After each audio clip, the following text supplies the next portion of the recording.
이 시간 하나님 말씀 보도록 하겠습니다. 하나님 말씀은 창세기 29장 29절에서 30절 말씀입니다.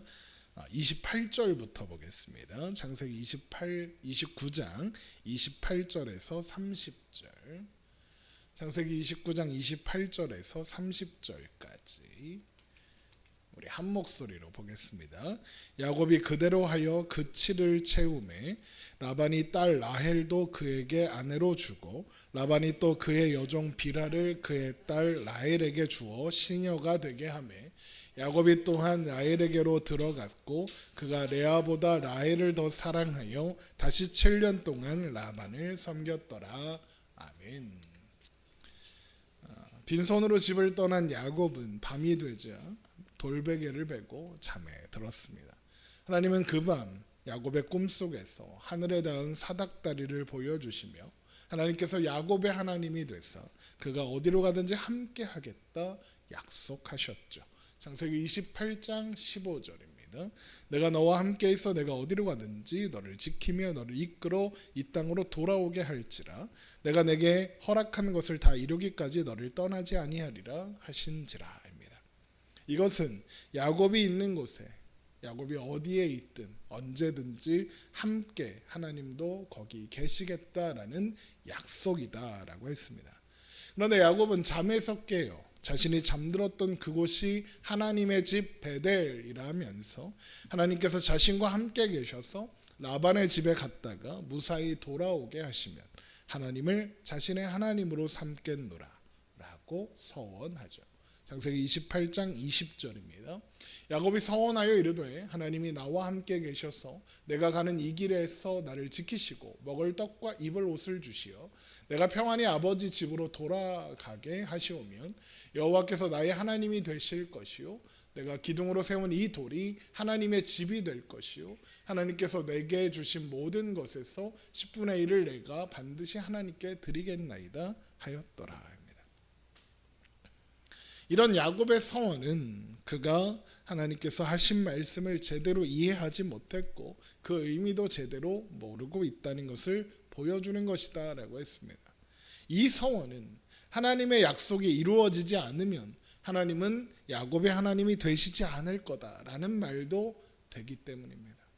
그러니까 지금 야곱은 하나님과 거래를 하고 있는 거죠.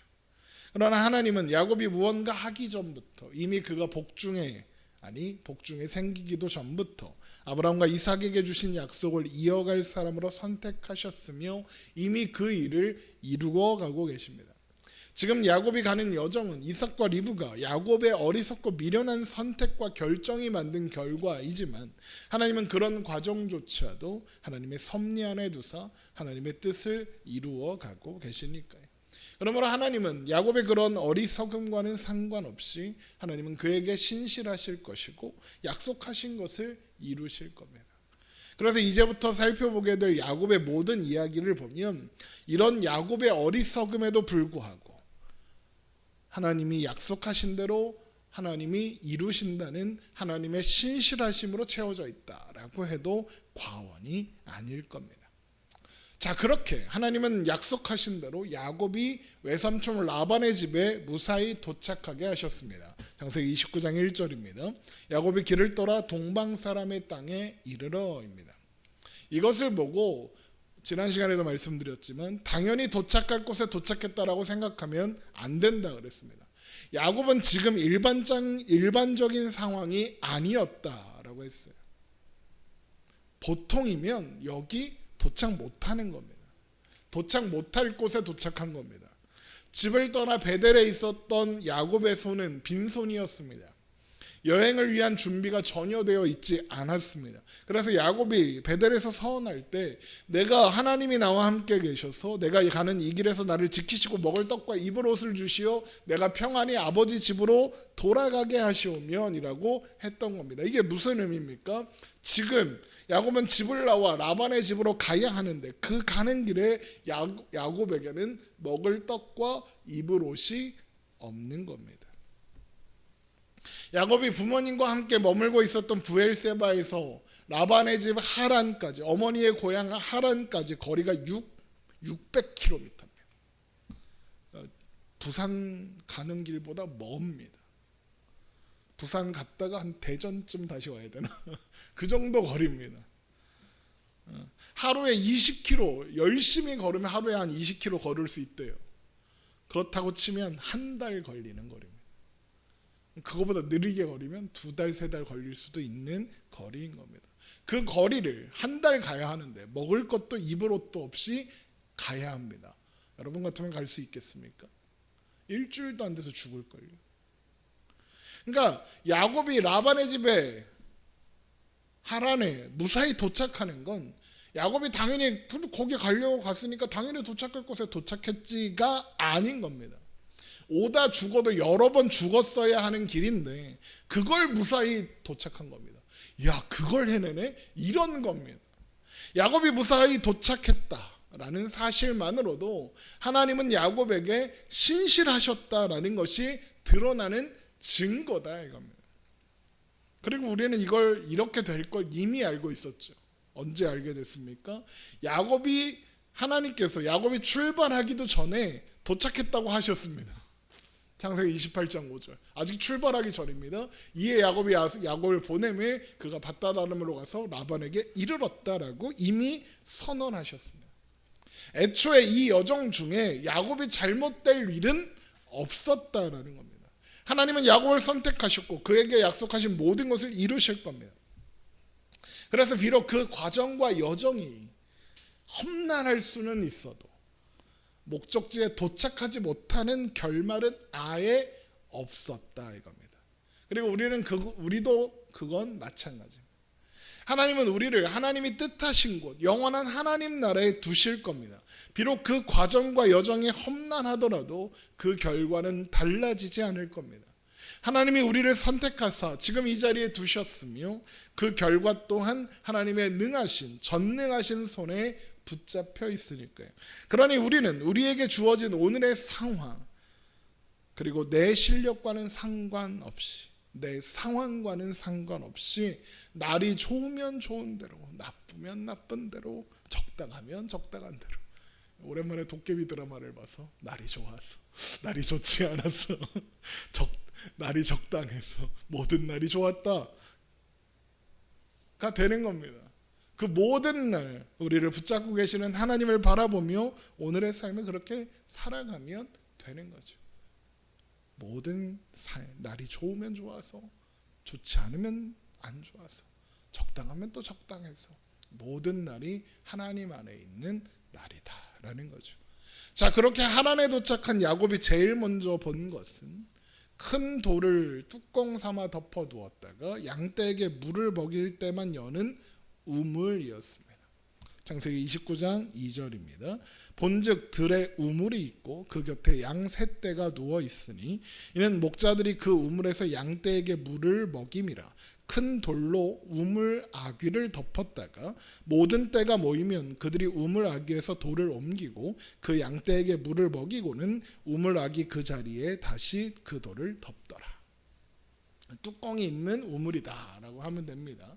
왜 뚜껑을 무거운 돌을 얹어놨느냐? 아무나 와서 우물을 사용하지 못하게 하는 겁니다. 그러니까 여러 명이 모여서 함께 옮겨 들어야 하는 뚜껑을 덮어놓은 거죠. 아무나 못 쓰게. 그곳에 야곱이 도착한 겁니다. 그곳에 도착한 야곱은 거기 모여있는 목자들에게 어디서 왔느냐라고 물었고 그들은 하란에서 왔다라고 대답했습니다. 창세기 29장 4절 야곱이 그들에게 이르되 내 형제 어디서 왔느냐 그들이 이르되 하란에서 왔노라. 이 말로 추측할 수 있는 것은 이곳이 아직 하란은 아니나 하란 근처다라는 것을 알 수 있죠. 그들이 하란에서 왔다라고 하니까 야곱은 그러면 너희가 나홀의 손자 라반을 압니까? 라고 물었고 그들은 안다고 대답합니다. 창세기 29장 5절 야곱이 그들에게 이르되 너희가 나홀의 손자 라반을 아느냐? 그들이 이르되 아노라. 라반은 가지고 있는 재산이나 규모로 봤을 때 라반에서 꽤 유명한 유지였을 겁니다. 잘 나가는 집안 사람이라는 겁니다. 그러니까 야곱이 그들에게 라반을 안다고 하니까 라반의 안부를 물었고 그들은 라반이 평안하다라는 안부를 전함과 동시에 그의 딸 라헬도 곧 양떼에게 물을 먹이기 위해 이곳으로 올 것이다 라고 알려줍니다. 창세기 29장 6절 야곱이 그들에게 이르되 그가 평안하냐 이르되 평안하니라 그의 딸 라헬이 지금 양을 몰고 오느니라. 이 장면을 통해서 우리가 유추할 수 있는 것은 아마도 이 목자들은 라반에게 속한 라헬이 관리하는 목자들이었을 것이다 라고 추측할 수 있는 겁니다. 그리고 이 장면을 통해서 우리는 야곱이 도착해야 할 곳에 정확하게 도착했다는 것을 알 수 있습니다. 왜요? 야곱은 지금 아내가 될 사람을 구하러 왔는데 아내가 될 가능성이 가장 높은 라헬을 만날 자리로 온 겁니다. 그러니까 계속 말씀드리지만 하나님의 인도하심과 섭리가 아니었다면 이런 일은 불가능한 겁니다. 그리고 아마도 이제야 야곱도 안심했겠죠. 그런데 야곱이 이상한 행동을 합니다. 무슨 이상한 행동을 하느냐? 우물가에 모여있는 목자들에게 아직 해가 중천이니까 얼른 양에게 물을 먹이고 다시 가서 풀을 뜯게 해라 그럽니다. 창세기 29장 7절 야곱이 이르되 해가 아직 높은즉 가축 모일 때가 아니니 양에게 물을 먹이고 가서 풀을 뜯게 하라. 이게 왜 이상한 행동이냐? 야곱은 이제 막 여기 도착한 겁니다. 지가 뭔데 이래라 저래라. 물론 야곱의 말대로 아직 해가 중천에 아직 높이 있을 수 있습니다. 하지만 그렇다고 야곱이 우물가에 모여 우물 뚜껑을 열기를 기다리고 있는 목자들에게 이래라 저래라 할 자격이나 권한 같은 건 없는 겁니다. 지가 뭔데요? 너 누군데? 이런 상황인 겁니다. 그러면 야곱은 왜 이런 행동을 하는 걸까요? 왜 이런 짓을 하는 걸까? 왜 참견을 하는 걸까요? 라반의 딸 라헬이 곧 그곳으로 올 것이라는 말을 들었기 때문입니다. 라헬이 곧 도착할 것과 목자들에게 해가 중천이니 빨리 먹이고 가서 양 더 이렇게 풀 뜯게 해라 라고 하라는 것이 무슨 상관이 있냐? 야곱은 지금 라반의 딸을 아내로 삼아야 하는 상황이기 때문에 그렇습니다. 이게 무슨 말이냐? 지금 야곱은 빈털털입니다. 아무것도 없죠. 그런데 이렇게 보니까 무거운 돌이 덮고 있는 우물이 있습니다. 만약 라헬이 양떼에게 물을 먹이려고 하는데 아무도 없다면, 그래서 무거운 돌을 옮겨줄 사람이 없다면 어떻게 될까요? 우물 앞에 누가 있을 거예요? 야곱이 있을 거예요. 아무도 없는데 우물 앞에 낯선 남자인 야곱에게 도움을 요청할 수밖에 없겠죠. 아마도 이게 야곱이 생각한 시나리오, 작전 같은 거였을 겁니다. 그래서 우물 근처에 있는 다른 목자들을 치워야 하는 겁니다. 얘네들이 없어야 나한테 부탁할 거 아니에요. 그런데 이 목자들이 처음 보는 야곱의 말을 듣겠습니까? 뭐야 너? 뭔데? 어쩌라고? 이럴 거 아닙니까? 하란에서 양떼의 꼴을 먹이러 온 목자들이 모두 모인 다음에 함께 돌을 옮기면 쉽게 옮길 수 있고, 그래서 우리 그거 기다리는 거야. 늘 그렇게 해왔어. 네가 뭔데 그래? 창세기 29장 8절 그들이 이르되 우리가 그리하지 못하겠노라. 때가 다 모이고 목자들이 우물을 하기 위해서 돌을 옮겨야 우리가 양에게 물을 먹이. 이 말이 무슨 말이냐? 이 돌이 꽤 무겁고 크고 그런 겁니다. 한두 사람이 옮길 수 없다는 얘기예요. 그래서 다 모인 다음에, 물론 뭐 여기 지금 몇 명이 모여 있는지 모르지만 이 사람들도 옮기려면 옮길 수 있겠죠. 하지만 굳이? 좀 기다리면 다 올 텐데 같이 들면 되는데 내가 미쳤다고 이걸 지금 무겁게 이렇게 이러는 겁니다. 그러니 야곱의 마음이 급해졌겠죠. 얘네들을 치워야 되는데 계획대로 되려면 아니라고, 다들 올 때까지 기다릴 거라고, 같이 옮길 거라고 그러니까요. 그래서 아마도 계속 실랑이를 했을 가능성이 있습니다. 그런데 바로 그때 라헬이 도착하는 겁니다. 창세기 29장 9절 야곱이 그들과 말하는 동안에 그죠? 말을 계속하고 있었다는 얘기예요. 라헬이 그의 아버지의 양과 함께 오니 그가 그의 양들을 치고 있었기 때문이더라. 처음 세웠던 계획이 그렇게 틀어진 겁니다. 야곱의 계획이. 그러니까 야곱이 그러자 이게 누가 봐도 여자고 라헬이 왔어. 그러면 얘가 그러니까 누가 봐도 여자가 왔어. 얘가 라헬이겠지. 야곱은 바로 눈치를 채고 우물 어귀를 막고 있는 큰 돌을 혼자 옮기고는 그녀가 이끌어온 양떼에게 물을 먹이기 시작합니다. 창세기 29장 10절. 야곱이 그의 삼촌 라반의 딸 라헬과 그의 외삼촌의 양을 보고 나아가 우물 아귀에서 돌을 옮기고 외삼촌 라반의 양떼에게 물을 먹이고, 이렇게 돼 있죠. 야곱이 훗날 보여주는 씨름 실력, 하나님하고 씨름을 하는데 얘가 이겨요. 하나님이 얘를 꺾으려면 꺾을 수 있으셨을 텐데 야곱이 그걸 버텨요. 힘이 꽤 셌던 것 같아요. 그러니까 야곱은 여러 사람이 함께 옮겨야 하는 돌이 완전히 불가능한 일은 아니었을 것 같아요. 하지만 다소 무리했겠죠. 하지만 지금 야곱의 입장에서는 라헬에게 어필할 수 있는 게 내가 힘이 좋다, 일을 잘한다, 내가 너를 도와준다 라는 것 말고는 없으니까 야곱의 입장에서는 이걸 반드시 해내야 하는 겁니다.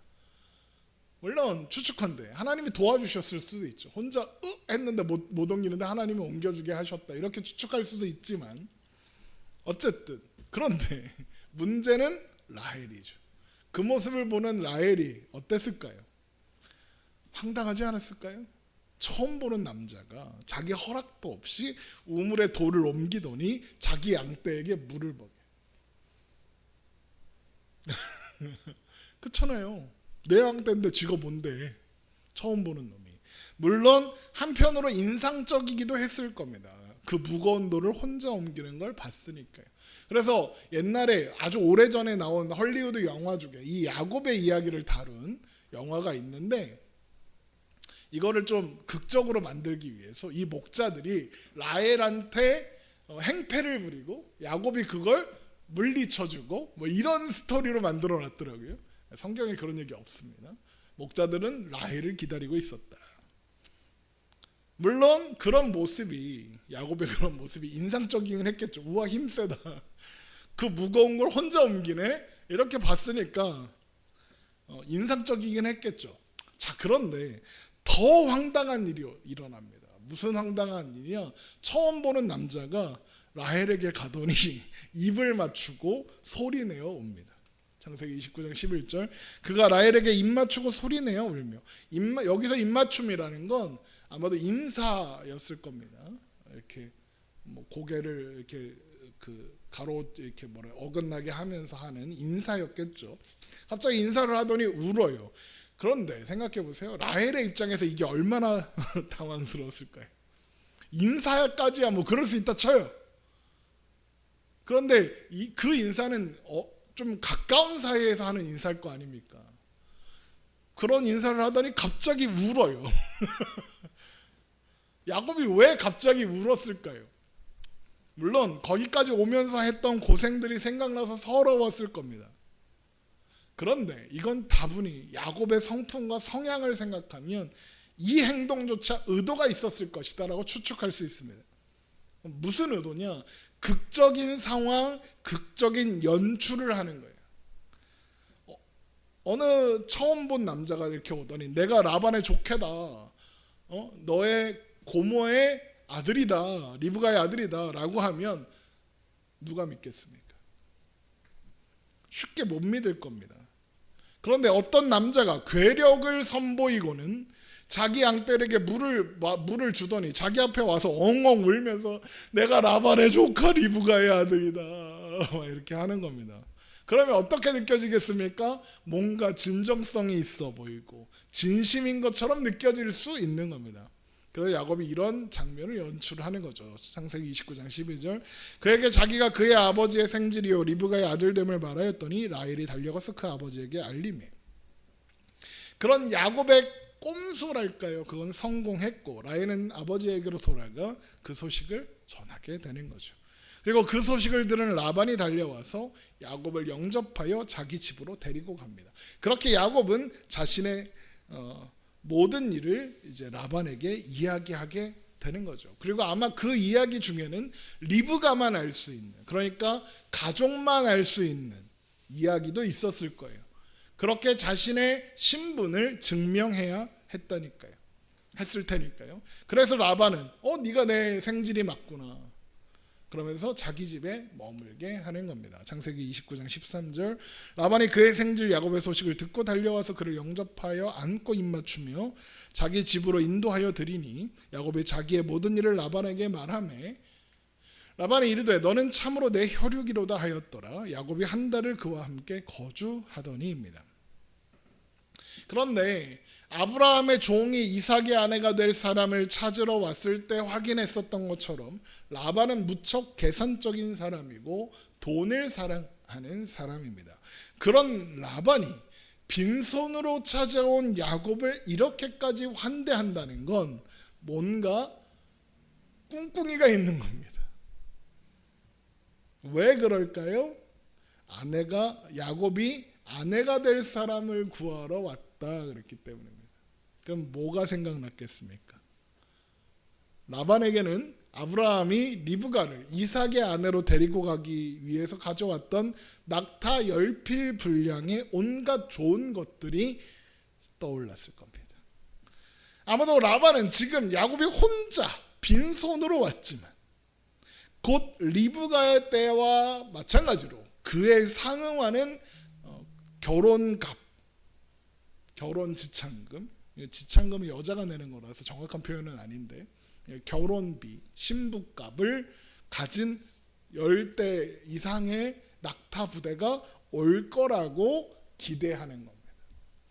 뭐 사정이 있어서 늦어지나 보지라고 기대했을 겁니다. 물론 택도 없는 기대지만 그런 기대가 있으니까 야곱이 왔다는 소식에 달려가는 거고, 그런 기대가 있으니까 한 달 동안이나 아무 말도 없이 기다려주는 겁니다. 한 달 차이 정도는 뭐 고대에 있을 수 있는 일이니까요. 물론 빈손으로 그곳까지 도착한 야곱의 행색은 초라했을 겁니다. 심지어 야곱은 내가 빈손으로 왔다는 것을 솔직하게 말했을 가능성도 있죠. 하지만 리브가의 전례가 있었습니다. 야곱이 그의 말대로 그의 아내가 될 사람을 구하러 왔다면, 리브가와 이삭이 보낸 게 맞다면, 그러면 지금 야곱이 혼자 도착했지만 조만간 이삭의 종들이 나타나서 낙타 10마리 분량의 신부값을 내겠지. 기대할 근거는 충분했던 겁니다. 그래서 라반이 야곱을 환대하는 거죠. 그렇지 않았다면 돈을 좋아하는 라반이 초라한 행색의 야곱이 리브가의 아들이라는 증거도 사실 없는데, 말뿐인데 그냥 환대했을 리가 없다 그러는 겁니다.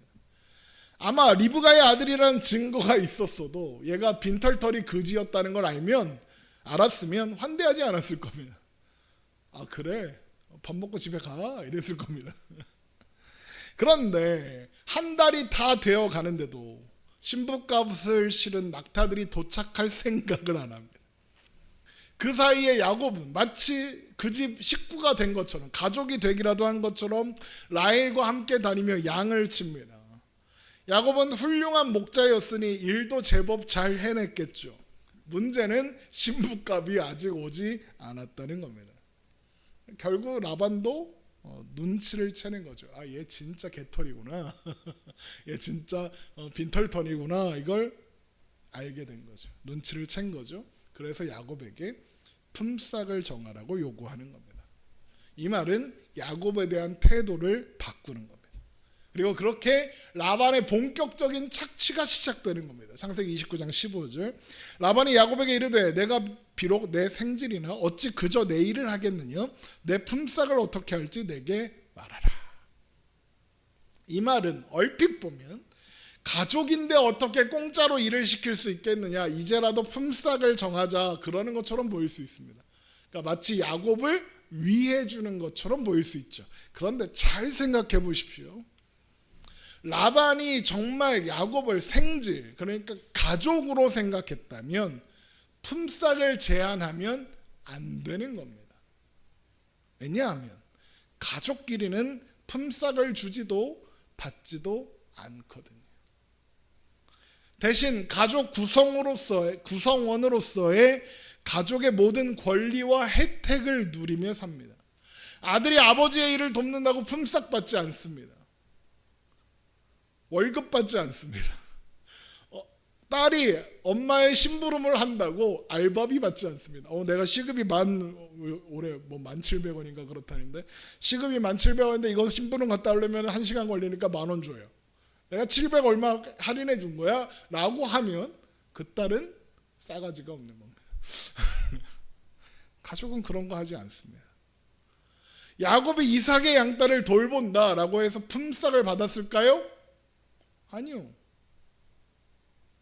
왜 안 받았을까요? 아버지에 속한 아들로서 아버지의 모든 것을 누리고 있으니까요.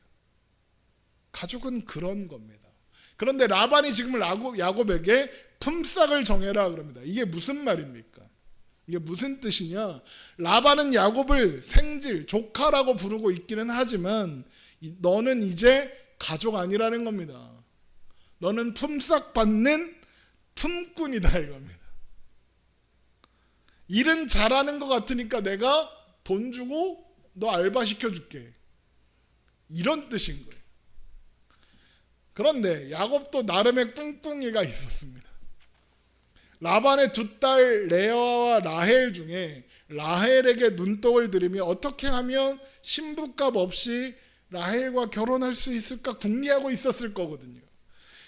그래서 신부값에 상응하는 노동력을 제공하는 것으로 거래해야겠다라는 나름의 답도 가지고 있었던 것 같습니다. 그런 와중에 라반이 품삯 정해라 라고 하는 거죠. 그래서 야곱이 바로 내가 라헬을 위해 7년을 일하겠다라고 대답하는 겁니다. 창세기 29장 16절. 라반에게 두 딸이 있으니 언니의 이름을 레아요 아우의 이름은 라헬이라. 레아는 시력이 약하고 라헬은 곱고 아립다우니. 시력이 약하다는 말은 좀 박색이다, 좀 약간 못생겼다 이런 뜻입니다. 야곱이 라헬을 더 사랑함으로 대답하되 내가 외삼촌의 작은 딸 라헬을 위하여 외삼촌에게 7년을 섬기리이다. 이 말은 무슨 말입니까? 야곱은 이미 이 상황을 상정하고 답을 가지고 있었다는 겁니다. 바로 대답하죠. 고민하지 않잖아요. 당시 신부값이 대략 얼마였는지 또 일반적인 품삯이 얼마였는지 정확히는 알 수 없지만 7년이라는 기간은 야곱이 라반의 집에서 지내는 한 달 동안 나름대로 머리를 굴려서 내놓은 결과였을 겁니다. 물론 7년이라는 것은 라헬의 신부값을 완전히 치르겠다라는 의미이기도 합니다. 성경에서 숫자 7은 완전하다 이런 뜻이거든요. 아무튼 7년은 나름대로 머리를 굴려서 그 기간에 상응하는 품삯을 주면 라헬을 신부로 얻을 수 있겠구나, 아내로 얻을 수 있겠구나 계산한 겁니다.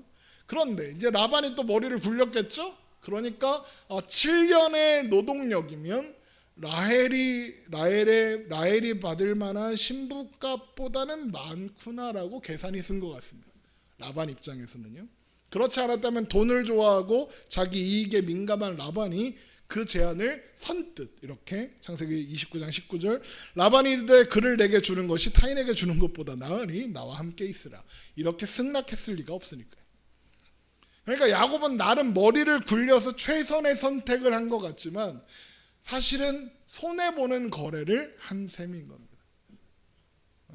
그러나 야곱은 그 7년을 마치 며칠처럼 느낄 정도로 라헬을 사랑했을 뿐만 아니라 라헬과 결혼한다면 정식으로 이 가족의 일원으로 인정받아 안정된 삶을 잘 살 수 있을 테니 일석이조다라고 생각했을 겁니다. 창세기 29장 20절 야곱이 라헬을 위하여 7년 동안 라반을 섬겼으나 그를 사랑하는 까닭에 7년을 며칠같이 여겼더라. 자, 그렇게 7년이 지나고 야곱은 라반에게 라헬을 달라고 요구합니다. 그러자 라반은 결혼식을 성대하게 벌이며 야곱의 요구를 받아들이는 것처럼 보였습니다. 창세기 29장 21절 야곱이 라반에게 이르되 내 기한이 찼으니 내 아내를 내게 주소서 내가 그에게 들어가겠나이다. 라반이 그곳 사람을 다 모아 잔치하고 저녁에 그의 딸 레아를 야곱에게로 데려가며 야곱이 그에게로 들어가니라. 라반이 또 그의 여종 실바를 그의 딸 레아에게 시녀로 주었더라. 그러니까 그날 밤 야곱이 결혼한 사람은 야곱이 결혼하려고 7년 동안 일했던 대상인 라헬이 아니라 라헬의 언니 좀 못생겼던 레아였던 겁니다. 아마도 라반은 잔치에서 야곱을 깊이 취하게 했을 거고, 레아에게는 야곱이 너를 원한다라고 거짓말을 했을 겁니다. 그러지 않고서야 이 결혼이 성립하기가 어려웠을 테니까요. 만약에 레아가 라반의 사기에 자발적으로 동참했다라고 하면 결혼 후에 야곱의 사랑을 받지 못한다는 이유로 괴로워할 이유가 없지 않겠습니까? 근데 레아는 평생 그것 때문에 마음 아파하고 괴로워하거든요. 그러니까 레아는 정말로 야곱이 자신을 원한다고 생각해서 결혼에 승낙한 거라고 볼 가진 여지가 높은 겁니다. 그러니까 라반은 자신의 이익을 위해 야곱만이 아니라 자신의 딸마저도 속이고 있는 것이다 라고 추론할 수 있는 겁니다. 자, 아침에 일어났습니다. 바로 눈치챘겠죠. 옆에 있는 게 라헬이 아니라 레아니까요. 그러니까 라반 어떻게 합니까? 야곱이 라반을 찾아가 따집니다. 그런데 낙장불입, 이미 결혼했고 초야를 치렀습니다. 낙장불입인 거죠. 그러면서 라반이 뭐라고 핑계를 대느냐? 우리 동네 문화에 언니보다 먼저 동생이 결혼하는 경우는 없다. 언니가 먼저 결혼하고 동생이 결혼하는 거다. 그러면서 뭐라고 하느냐? 이 레아를 위한 결혼식 7일 동안 하는데 이 결혼식이 끝나면 라헬하고도 결혼해라. 라헬하고도 결혼해라. 대신 다시 7년 동안 일해라. 그래서 레아에 대한 결혼 지참금도 치러라 그러는 겁니다. 창세기 29장 25절. 야곱이 아침에 보니 레아라. 라반에게 이르되 외삼촌이 어찌하여 내게 이같이 행하셨나이까? 내가 라헬을 위하여 외삼촌을 섬기지 아니하였나이까? 외삼촌이 나를 속이심은 어찌 됨이니까? 라반이 이르되 언니보다 아우를 먼저 주는 것은 우리 지방에서 하지 아니하는 바이니라. 이를 위하여 7일을 채우라. 우리가 그도 내게 주리니 내가 또 나를 7년 동안 섬길지니라. 그러니까 야곱은 라반에게 뒤통수를 맞은 겁니다. 7년을 생각하고 있었는데 14년을 일하게 생긴 거죠. 원하지도 않는 여인을 아내로 한 명 더 얻으면서요. 하지만 라헬을 사랑했던 야곱은 이 제안을 받아들일 수밖에 없었던 겁니다. 만약 거절한다면 레아만 아내로 얻는 거고 그 거절을 근거로 이제 그만 집으로 돌아가라라고 요구를 받을 수도 있었으니까요. 그래서 야곱은 7일 동안 레아와의 결혼식을 마치고 다시 라헬과 결혼식을 치릅니다. 그리고는 다시 7년 동안 일을 하게 되는 겁니다. 창세기 29장 28절. 야곱이 그대로 하여 그 7일을 채우며 라반이 딸 라헬도 그에게 아내로 주고 라반이 또 그의 여종 비라를 그의 딸 라헬에게 주어 시녀가 되게 하며 야곱이 또한 라헬에게로 들어갔고 그가 레아보다 라헬을 더 사랑하여 다시 7년 동안 라반을 섬겼더라. 그러니까 7년은 라헬을 얻기 위해 뭐 기쁜 마음으로 했다라고 쳐도 나머지 7년은 그냥 착취당하는 겁니다. 아내도 없고 그래서 외삼촌 가족으로 인정받아서 안정된 삶을 살기를 기대했던 야곱의 기대가 그렇게 산산조각 나는 겁니다. 그런데 사실 이것은 어떤 면에서 야곱은 자신이 이삭과 야곱에게 했던 일들을 그대로 돌려받는 것이다 라고 생각합니다. 야곱은 이삭에게 동생을 형이라고 속였습니다. 그런데 이제 야곱이 언니가 동생이라고 속이는 사기를 당했죠.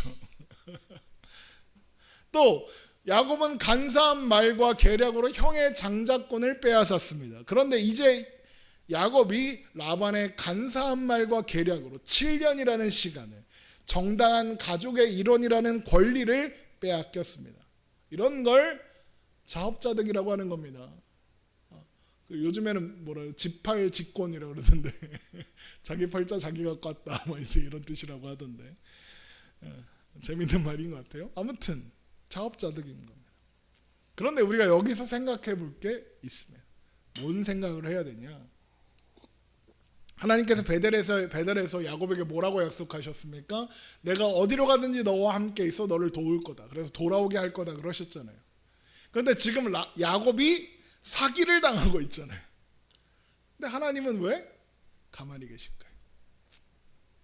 늘 말씀드리는 것처럼 하나님이 하시는 일에는 모두 이유가 있고, 그렇다면 야곱이 사기를 당하는데 하나님이 가만히 계셨다. 그것도 이유가 있는 겁니다. 그러면 하나님은 야곱이 지금 사기를 당하고 있는데 왜 개입하지 않으시고 가만히 내버려 두시는 이유가 뭘까요? 그럴 능력이 충분하신 하나님께서 왜 가만히 계실까요? 그 이유는 야곱의 간사한 지혜, 야곱이 가지고 있는 그 지혜는 더 교묘하고 간사한 지혜를 만나면 아무 소용없다는 것을 배우게 하시려는 겁니다. 야곱은 자기 지혜를 믿고 사는 사람입니다. 그래서 하나님이 그와 함께 계시겠다고 약속하셨으나 하나님의 도움을 구하지 않고 하나님의 뜻도 구하지 않고 살아가고 있습니다. 그러다 사기를 당하고 있습니다. 속이는 사람에게 속이는 사람에서 속는 사람이 된 겁니다. 속인 사람을 찾아가 항의도 해봤지만 소용없습니다. 에서의 심정을 알지 않았겠습니까? 야곱의 지혜는 더 큰 간사함 앞에서는 무용지물인 겁니다. 이게 야곱이 짜낸 지혜의 결과인 겁니다. 하나님의 방법을 구하지 않고 하나님의 도우심을 구하지도 않고 대신 자신이 생각할 수 있는 최선의 지혜와 계략으로 전략으로 자신이 얻고자 하는 것을 얻으려고 했습니다. 그랬더니 어떻게 됐습니까? 이렇게 됐습니다. 사기를 당했습니다. 아무것도 얻지 못한 채 자신보다 더 강사한 사람의 계략에 빠져 고생합니다. 그러면 이게 인간의 최선입니다. 하나님은 바로 이것을 알게 하시려는 거예요. 야곱이 아무리 지혜로도 소용없다. 그 지혜로 하는 계산과 계획은 성공할 수 없다라는 것을 가르치시는 겁니다. 결국 하나님은 아무것도 하지 않으심으로써 야곱을 다루고 계시는 겁니다. 야곱의 뜻대로 되지 않는 것이 야곱에게 훨씬 유익하니까요. 그 시간 동안 하나님이 야곱을 하나님의 사람으로 만들어 가시는 과정인 겁니다. 그렇게 하나님은 그 과정을 통해서 야곱을 가르치시는 겁니다. 너의 최선은 성공할 수 없다. 너에게 필요한 것은 하나님이고 하나님의 은혜다라는 겁니다. 야곱의 삶, 야곱의 인생은 바로 그것을 배우는 인생인 겁니다. 그리고 성경을 통해 야곱의 인생 이야기를 듣는 우리의 인생 또한 마찬가지입니다.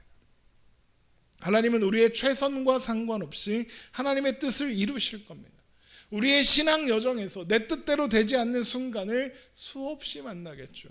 나름의 지혜와 노력으로 최선을 다했는데 자꾸만 억울어지고 그래서 억울하고 속상할 때가 있을 겁니다. 그러나 항상 잊지 말아야 하는 것은 그 순간에도 하나님은 우리와 함께 계신다는 것입니다. 그 억울함과 속상함마저도 하나님께서 우리를 온전한 하나님의 사람으로 만들어 가시기 위해 허락하신 은혜의 순간이다라는 겁니다.